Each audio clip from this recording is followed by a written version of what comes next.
As golden leaves fall, we enter new times.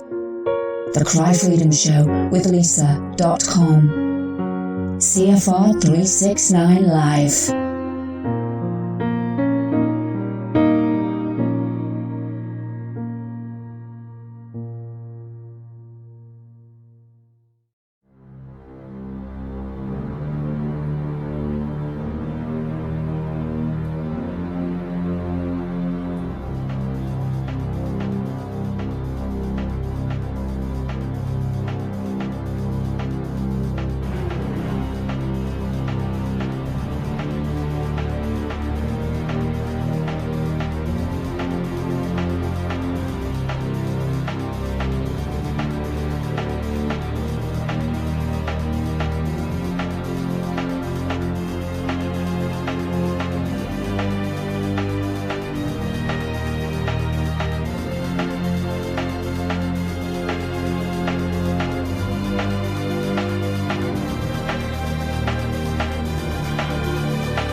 CFR 369 Live, Cry Freedom Radio.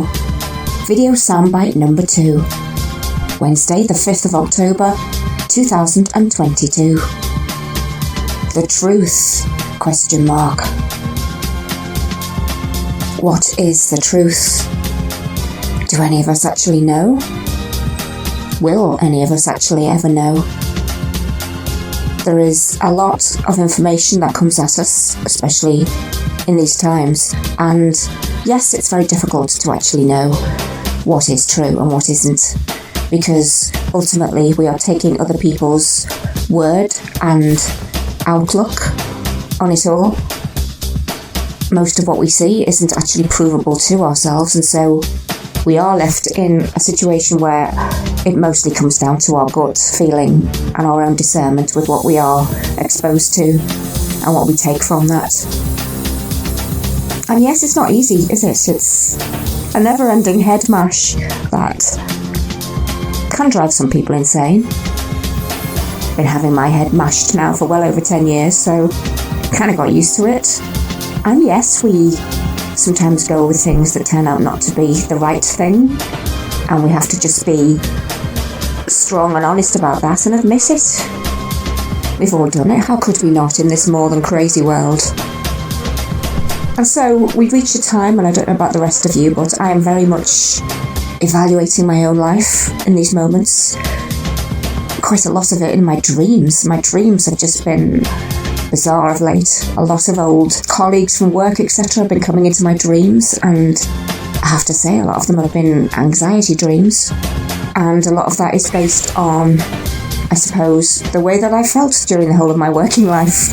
And I did work for over 3 decades as a secretary, as a personal assistant, and I can't say I was ever really happy doing that. You know, there were times where you'd get the odd buzz over something, but mostly, you know, it felt like having to be forced to do something you don't want to do when you could be doing something much better. I mean, I hear often people say to me that they get bored when they're at home and when they're not getting stimulated by their job, etc., etc., and I've never understood that, because there's always so much you can do with your own time. You know, if you've got that imagination and thirst for knowledge and just, you know, that love of being free and being able to choose what you want to do and not being forced into something you don't really want to do just to be able to have a roof over your head, which is quite bizarre when you think about it. So many people accept this, so many people think they're free, living a free life in a free world, and nothing could be further from the truth. If you don't go out and do this 9-to-5 job, and some people are actually doing it 7 days a week, believe it or not. That's just unbelievable. It was bad enough 5, but the hours that people are now expected to work because they've accepted it. And we get back to something I talked about on a show not so long ago with regards to, for one example, the guys that do the deliveries, the Amazon guys and all these other delivery companies. They're on such a tight rope now with regards to what they can and can't do and how fast they have to work.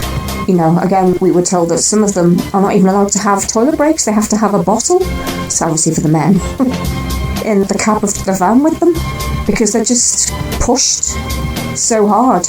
It's so not right. And there have been dramas on the TV that I've spoken of in previous shows about all of this that show you in plain sight what's going on, and people just seem to accept it.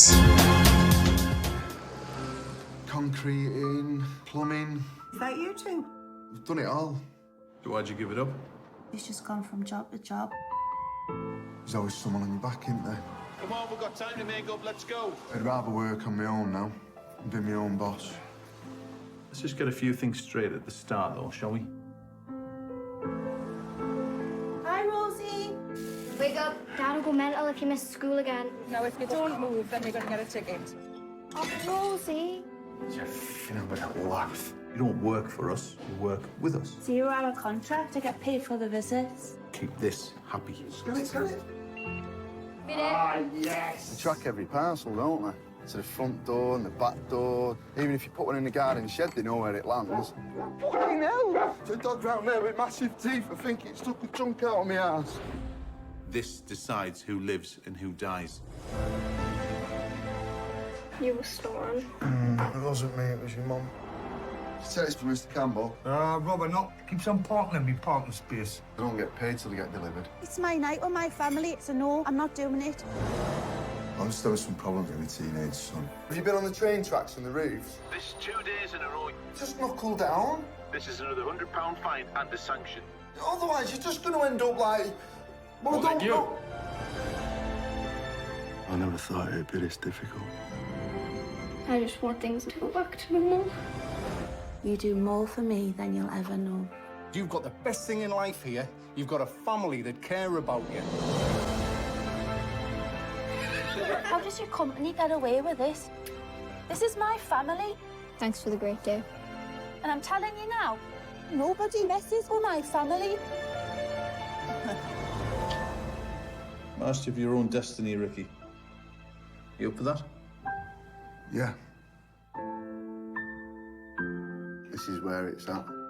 Vindaloo. Got to be hard to take this stuff, do you know what I mean, son? All right, then. Luckily now.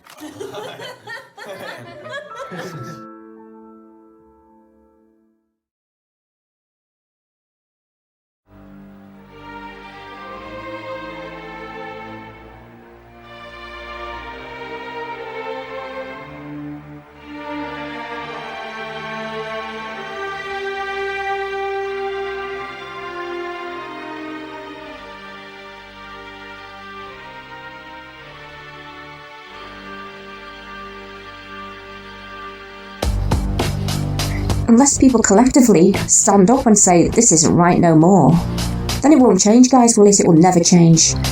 And that's the responsibility that humans have if they want to change their existence, is to stand together and say no, and say piss off. Well, thankfully, I'm not in a position where I have to do that anymore.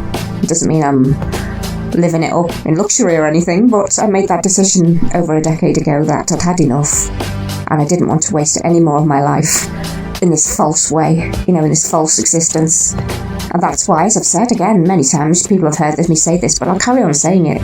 That's why I decided to let my house of 16 years go, to walk away from my mortgage, my remortgage, my interest-only remortgage, which was the worst thing I ever chose to do when, I was in a desperate situation and didn't think it through properly, and yeah, well, you can't go backwards, can you?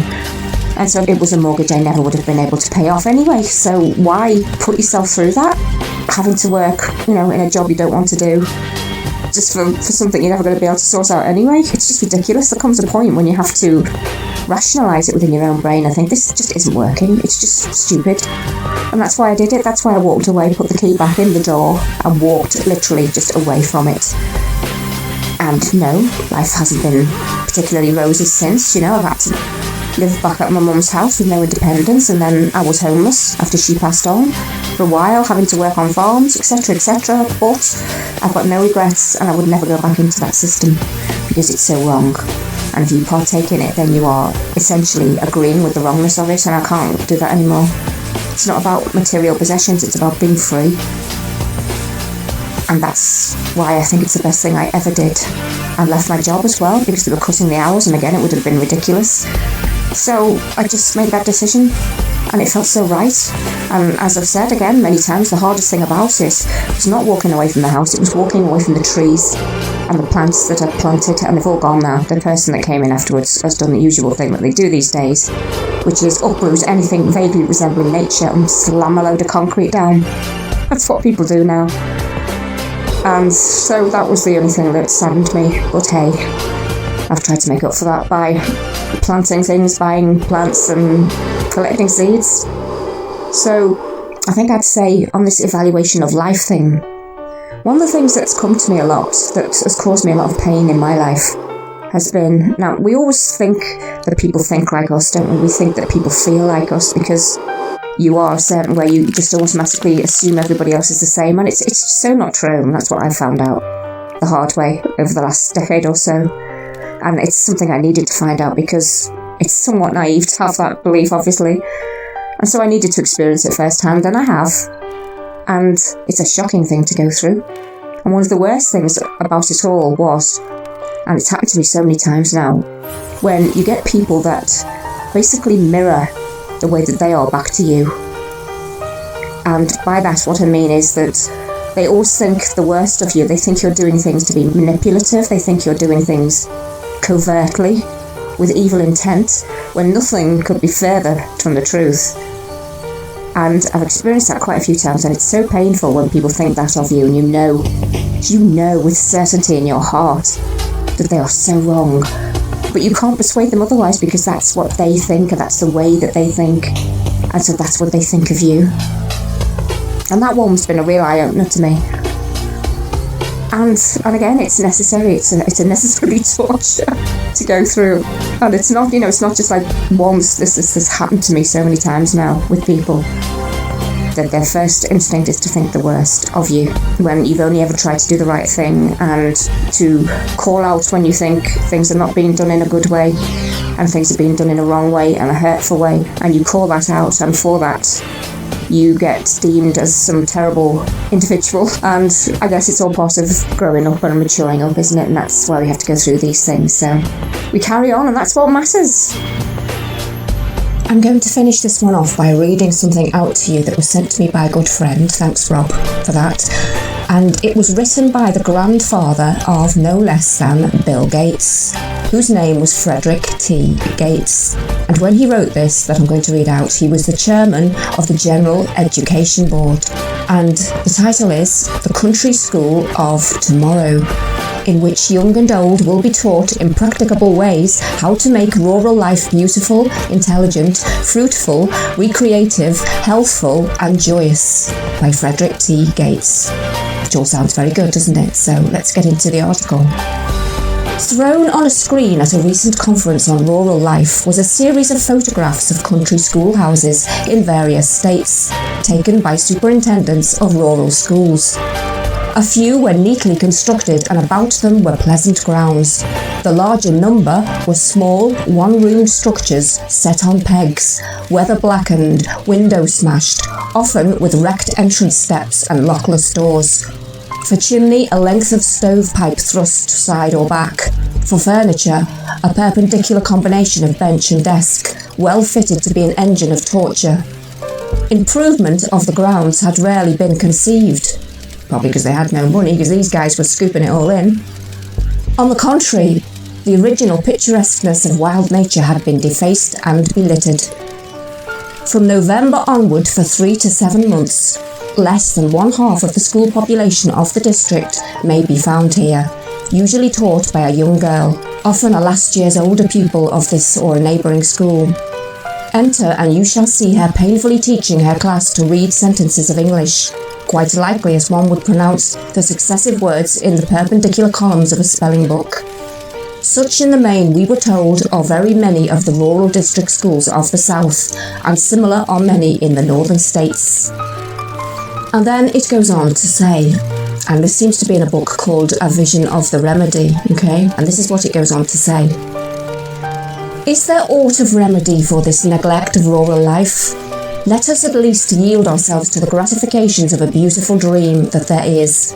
In our dream we have limitless resources, which they do, and the people yield themselves with perfect docility to our moulding hand.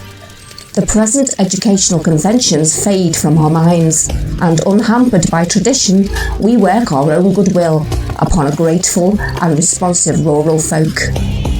We shall not try to make these people or any of their children into philosophers or men of learning or of science. We are not to raise up from among them authors, orators, poets, or men of letters. We shall not search for embryo great artists, painters, musicians, nor will we cherish even the humbler ambition to raise up from among them lawyers, doctors, preachers, politicians, statesmen, of whom we have ample supply. Oh yes. We are to follow the admonitions of the good apostle, who said, quote, "Mind not high things, but condescend to men of low degree," end quote. And generally, with respect to these high things, all that we shall try to do is just to create presently, about these country homes, an atmosphere and conditions such that if by chance a child of genius should spring up from the soil, that genius will surely bud and not be blighted. Putting therefore all high things quite behind us, we turn with a sense of freedom and delight to the simple, lowly, needful things that promise well for rural life. For the task that we set before ourselves is a very simple as well as a very beautiful one. To train these people as we find them for a perfectly ideal life just where they are. Yes, ideal, for we shall allow ourselves to be extravagant since we are only dreaming. Call it idyllic if you like. An idyllic life under the skies and within the horizon, however narrow where they first open their eyes. We are to try to make that life just where it is, healthful, intelligent, efficient, to fill it with thought and purpose, and with a gracious social structure, not without its joys. Okay, so whilst the last bit of that doesn't sound too bad, and actually, in some ways, it's good to stay within your rural surroundings and live a peaceful life that way, so that bit I guess, but the point of this article is that they don't want the likes of us rising to the positions of power and to the positions that make a difference, because they keep all of those for themselves. And again, that was written by the grandfather of Mr. Gates himself. So I'm going to end this one here, and yes, it's just my ramblings really about life and where we're at really, and I think we're all experiencing the same sort of emotions, so the most important thing is to remain positive and to have faith in ourselves.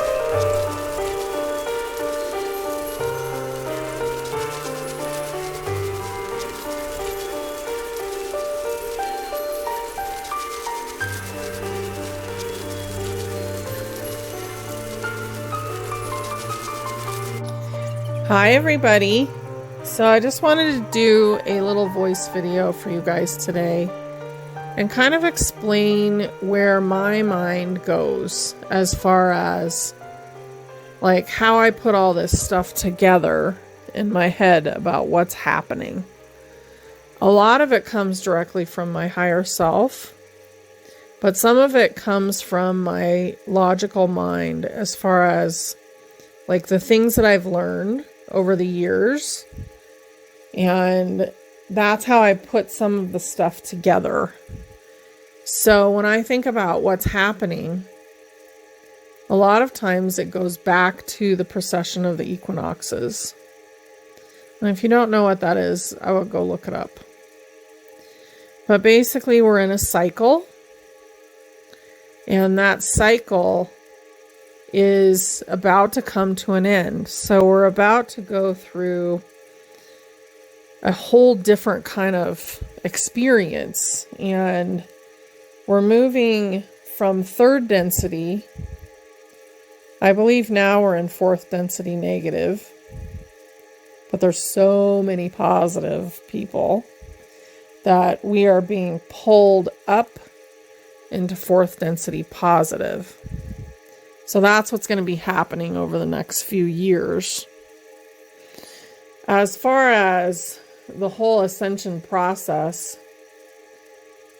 we're really kind of going into a time where everybody's going to be choosing which way they want to go. So we're in a window of time. And that window ends in 2027. So people need to be decided at that point which way they want to go, whether they want to go into ascension and stay and live a whole different kind of life, Or if it's too scary for them, like maybe they're a young soul and they're just not ready.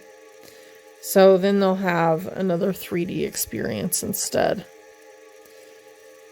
And I know that can sound scary, but when I think about it, I think about all the lives that we've lived, the thousands of lifetimes. And I don't have access to all my lifetimes, but I do have access to some that just came in, and if you really want to, you can gain access to more than just a few. But we've all had thousands. Most of us that are watching or listening to this have had thousands of lifetimes. So there's all this knowledge that's accumulated, and we're the ones that are here to spread light and here to create consciousness that is higher, so that we can kind of like invite others to feel that consciousness, because we're all in the same energetic soup. So if we're feeling that consciousness, just like the 100 monkey theory, when you get to a certain percentage, it just keeps going. Like it's not so hard anymore. It just keeps happening. And there are millions of us, star seeds, higher density beings that have come in, people from ET races that have chosen to be here for this time. All of those. We have all these waves of volunteers, and then we have bridges in between. And we're really here to just be ourselves and spread our own message that we came here for. And love. We're here to love. We're here to do unconditional love. So that is something that doesn't exist in 3D. So the third density, then, will practice unconditional love. Because everything is so physically oriented that they're practicing conditional love. If you do this for me, or if you act this way, then I will love you. I think the most beautiful time of unconditional love is when a baby is first born.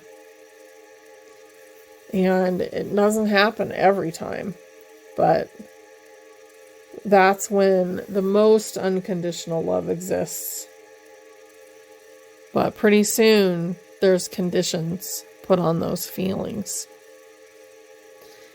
So we have to have unconditional love for ourselves to be a sovereign being. And that's really the most important thing for us to think about as we go forward, is take care of yourself, and in doing so, let all of that energy that's in excess spread out to others. Give them hugs. Give them things that you're not using that can help them. Take care of yourself, but also be willing to give to others around you, but not at your own detriment.